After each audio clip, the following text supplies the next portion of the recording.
thank you guys for hanging out so much. Thank you for hanging out so much. Thank you so much for hanging out. And that's not true. The next book I have is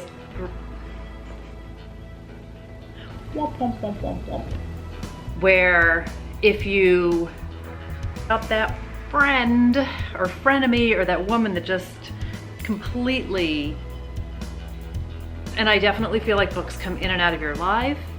Hi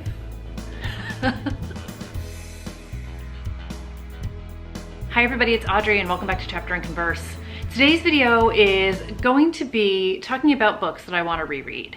And this was directly inspired by the fact that I am in the process of rereading books by one of my most favorite authors, and this will surprise absolutely nobody. We'll talk about it in a moment. But I did a video early on in my channel talking about books that I loved, that I have like such fond memories of, that I hadn't read in years and I wanted to reread. Hi everyone, I'm Audrey and welcome back to Chapter and Converse. Today's video is a challenge that I created for myself for 2019, and that's to reread some of my old favorites. And I reread maybe 4 of them. I think I picked 12 books. I'll go back and check. But I reread only a fraction of them, and I still have them in a separate stack on a bookshelf in my bedroom. And I was looking at it and I was like, I still want to reread some of these. So I pulled some of those, and then I have some other books I want to reread for other reasons, and I thought I would talk about those today. So I have always been a big fan of rereading books. And I know a lot of people don't, especially with thrillers, because people think, oh, I already know how it ended, I don't want to read it again. But I don't mind knowing what happened and reading it again. I will rewatch TV shows, I will rewatch movies, I will listen to the same song on repeat. I feel like I said all of the same stuff the first time I filmed this video. But I just love the books that I love, and I love re-experiencing them. Because whether it's a thriller and I'm picking up on different clues or learning more about the characters or seeing things I didn't see the first time or educating myself because, again, writer hat on, I love it. Or I just want to be lost in the writing of my most favorite authors. Or sometimes if it's a contemporary, or if it's, there's one fantasy. I say this like I read a lot of fantasy. I don't read a lot of fantasy. There's one fantasy. Whatever it is, maybe I'll get something different out of it, for better or for worse. I definitely feel like books come in and out of your life at the right times, and there isn't always, like a book might resonate different today than it did the first time I read it, or sometimes a book isn't for you of a certain time, or because you have more life experience or you've gone through different things. There might be parts of a book that you didn't relate to originally that you relate to now, or maybe you related to it then and you don't now. So all the things, but I love a reread, and I picked a whole bunch of books, or a small amount of books, from my shelf that I am planning to weave into my reading as it, like, I don't have like a master plan of like, I have to read them by this date or anything like that. It's not like if I don't read them, I have to get rid of them. Like, these are books that are near and dear to my heart. They are going absolutely nowhere, but I figure I want to try and like weave them into my reading when they feel right to me. So first up, I've already talked about this multiple times. I am in the process of rereading all of my Riley Sager books in the order he wrote them, which is the order I read them the first time round. So I already finished Final Girls. Next up is Last Time I Lied. I'm hoping to read it like within the next month. So it's mid-October right now. I'm kind of pretty knee-deep in a bunch of spooky books, and I don't make a TBR, but I kind of like have a list of books I want to read. This is perfect for spooky season. So this is definitely kind of staying near the top of my list. So I'm going to reread this. After I finish reading them, I plan on doing a video just talking about like another spotlight for him, because I've never done a Riley Sager spotlight, but I feel like I talk about him enough that I basically have. But I will recap all the books when I'm done reading all the books. So the next one I have is Vicious by Ve Schwab. And I mentioned this, I think, when I did the bookshelf tour. So I never wound up reading Vengeful, even though I bought it right away. And this was a couple years ago I read this. And again, I've talked about this. I read this July 1st, but I don't know of what year. I need to go back and look at my Goodreads. But I want to reread this and then have myself in the mindset to go straight into Vengeful. So I plan to read them back to back when I do. And I loved this book. So this was my first Ve Schwab. I was gonna say my only, that's a lie. I read Addie LaRue. But this is about Eli and Victor, and they were the best of friends. So they are seniors in college, and they have figured out in this very Flatliners kind of a way that if you induce or have a near-death experience, you can come back extraordinary with powers and with different abilities. And they are both, it says, brilliant, arrogant, lonely boys who recognize the same sharpness and ambition in each other. So they wind up going for it, and things go, as you can guess, horribly wrong. So this is 2 timelines. It's what happened, it's how they got there, and I loved it. So I'm really excited to read the next one. I binged this. I did not expect to love this as much as I did. I read this in 4 days, you guys, which for me is fast, and especially for a fantasy book that I wasn't even sure I wasn't gonna love. 400 pages, 4 days. To me, that was like a binge read.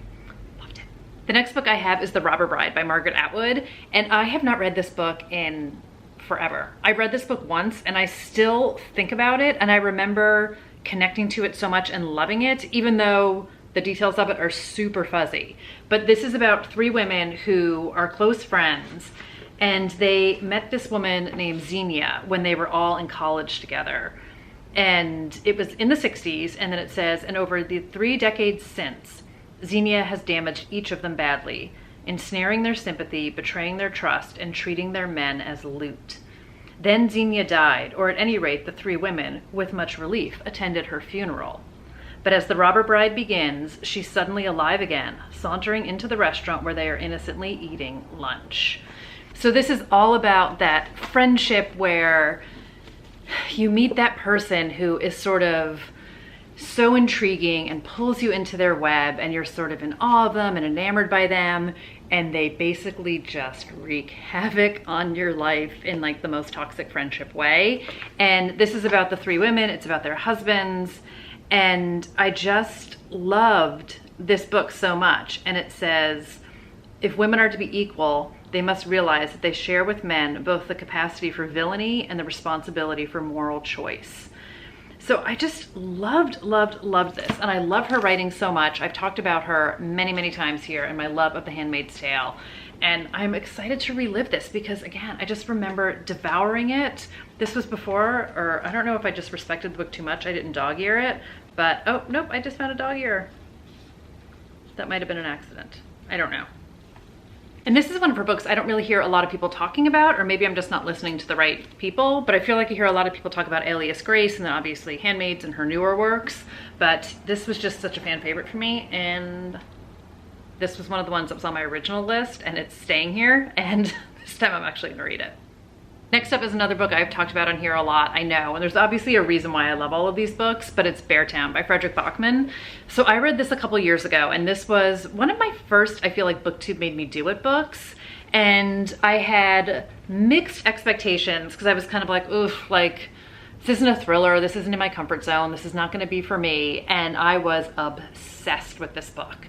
So I had actually originally gotten this out of the library, and then I wound up buying it because I wanted to have it on my shelf, and I loved it. And I not even very quickly, I feel like I waited a bit because I wanted to savor it, and because this is such an emotional book. I wound up reading Us Against You as well, which I also completely loved, and there's still rumors that there's a 3rd book coming out. I don't know when. I saw something on Goodreads that I thought was like a real update, but then it turned out it wasn't a real update, so I'm not sure when it's going to come out, but I would love to relive this because, for one, I read it as a library book, so I did not have the opportunity to dog ear, underline, and obsessively mark up this book like I am known to do. But what I did do, and I actually stopped, is I was writing down where in the book, the library book I had, there were good quotes. And the first one says page 2. So I'm very excited to get back into this, and then hopefully there will be a book 3, and then I will reread Us Against You as well. There's such beautiful, powerful, strong books. His writing is everything. Can't wait to turn in a completely different direction. Another book that I want to reread so desperately is Jar of Hearts by Jennifer Hillier. So I am reading Wonderland right now, and this was the first Jennifer Hillier book that I read, and I loved it. Like, this is the epitome of dark and messed up. And I was in awe of how she totally went for it with this book, because I feel like she really just sort of threw everything out the door and just went all in, and it definitely went to some dark places, and I just loved it. I loved her writing. This made her auto buy for me, and I discovered her, or was introduced to her, I should say, at Thriller Fest a few years ago, and she was on a panel with Riley Sager. It's how I was sort of introduced to both of them.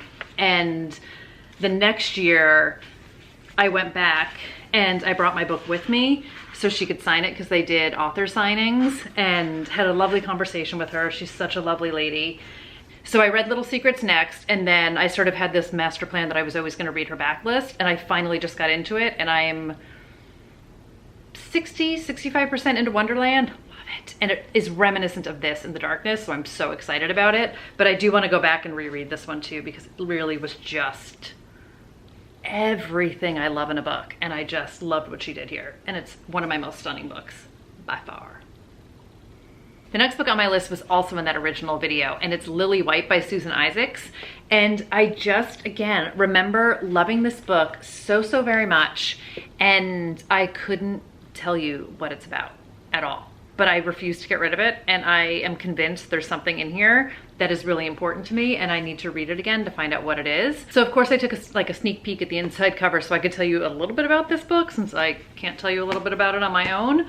But we start the book and we are introduced to Lee White, and she's a criminal defense lawyer practicing out on Long Island. So she winds up getting this case with this guy Norman, and he's a career con man, and he is charged with strangling to death his latest mark. So I think it basically, she's pretty sure he's guilty. He's done a whole bunch of like horrible things. But then it says she starts to wonder if her client is not merely not guilty, but covering for the real killer, and in doing so, performing the first selfless act of his life. And then we get a second narration, which is how Lee became Lee, basically. So she was born Lily White, and it says she is a smart, pretty, and privileged child coming of age on Long Island. So it's about her childhood and her upbringing, and we start to see sort of how her life has changed and how she became who she is today, I think. So it says this is a novel about social mobility, about what is phony and what is real, a seamlessly executed story of the crimes committed in the name of the good life and the victims of those violations, those who do not survive, those whose spirits are crushed, and the few like Lee who fight back and find something better. So my best guess is she was born into this privileged life, and she couldn't be who she wanted to be, and she finds a way to pursue what's important to her and goes after what she loves, and sort of doesn't matter what her family wanted for her. So she's sort of walking away from that privileged life she has to do what's important to her, is kind of what I'm taking away from this. But anyway, I for sure will read this and let you guys know. But again, I just remember loving it to death. Okay, my last thriller book, and I've talked about this before too. So this is Patricia Cornwell's All That Remains. So I have been very slowly working my way back through the Kay Scarpetta series, and I want to say this is book 3. Very slowly, you guys. So book 20 or 25, Autopsy, is coming out at the end of November. And obviously I'm not going to read all these books before that, but this is book number 3. So I have a long way to go. And I made it a little bit more than halfway through this series when she originally wrote it. And it's been a while since she's written a Kay Scarpetta book, so it's kind of a really big deal that she also has one coming out.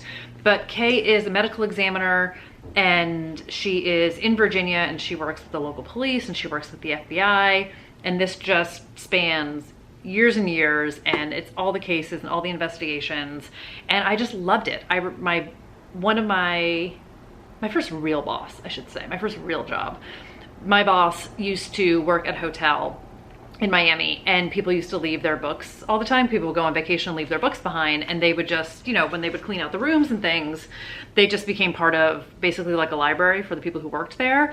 So my boss had all of these books, even though we were in Boston, but this is another reason why I loved her. She took all these books back with her, and she was just like, these are great books. However we even got connected talking about books, she just was such a great boss.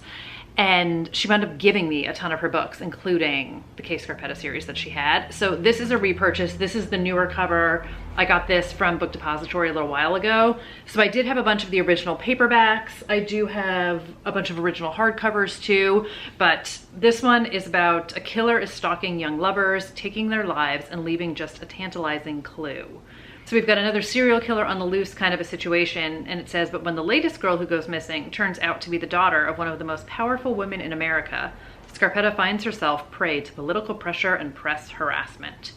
So again, huge fan of the K. Scarpetta series, and I'm gonna just keep working my way through it as I go, at my own pace, no pressure. And the last book I have, which I also mentioned in a different video, is Rachel's Holiday by Marion Keyes. And there is going to be a sequel to Rachel's story coming out in February, and I am so excited. I love these original Marion Keyes books. I haven't read some of her books in so long, and I know I always talk about her, but this is one of the Walsh sisters, and it's not a series, but she sort of has the 5 different sisters, and they each sort of have their turn in the spotlight, kind of like Dublin Murder Squad, where I don't know if you necessarily, I would say you don't have to read these in order. I did, because that's just how I discovered them. So this book reminds me, in the very, very slightest, of We Are the Brennans. In this case, we have Rachel, who is living in New York, and her family is in Ireland. But Rachel is basically living it up in New York. And it says, but then she loses her job, her best friend, and the boyfriend she adores, and wakes up in a hospital emergency room having overindulged because she's definitely way too deep into recreational drugs, good-looking men, and the party life. So she winds up coming back to Ireland, and she enters into rehab, basically. But in her mind, she's like a celebrity who goes on a holiday for a little bit to get things together, and she's gonna pop out and everything's gonna be completely fine. So this is her journey while she's in the clinic, which again, she thinks is gonna be like spa time and like easy breezy celeb living. And it becomes quite the reality check for her as she has to confront her real demons and her real issues. And in very typical Marion Keyes fashion, this is smart and witty and funny, and Rachel is a great protagonist, but there's also some very deep, very dark elements to this book, and she really explores addiction, and she explores the issues that Rachel has, and I loved it. I just absolutely love it. I love how Marion Keyes writes. I love how she weaves the reality of life, looks at it with some wit and humor. She herself is an alcoholic, so there is definitely an own voices element to this as well, and she's been very transparent with her journey, and I love her so much. So I'm going to reread this and gear myself up for the sequel. So it's supposed to come out in February. I don't know if it comes out only in the UK in February or if it's gonna be out everywhere, but you can bet that I will keep you guys posted. So that's gonna do it for this round of books that I wanna reread. And I say this round because there's always gonna be more, because I love to reread books. But I really find that, especially like with the sequel coming out, or just, it's like comfort food to me too. And I think like when people talk about a lot, like if you're in a reading slump or something and going back to either a favorite author or a favorite book, that's always a good thing for me for a reread too. Like it definitely can put me in a good mindset because I know what I'm gonna get coming out of it. In most cases, not in the case of Lily White, because I don't remember what the book is about, but I would like to think that I'm gonna come out of that with a really good feeling as well. But again, I will keep you guys posted on all the things when I read the books. And let me know, do you guys reread books? Do you not? Thoughts, feelings on a reread? And we can chat about it down below. So thank you so much for hanging out with me today, and I will see you guys really soon in another video. Bye everybody.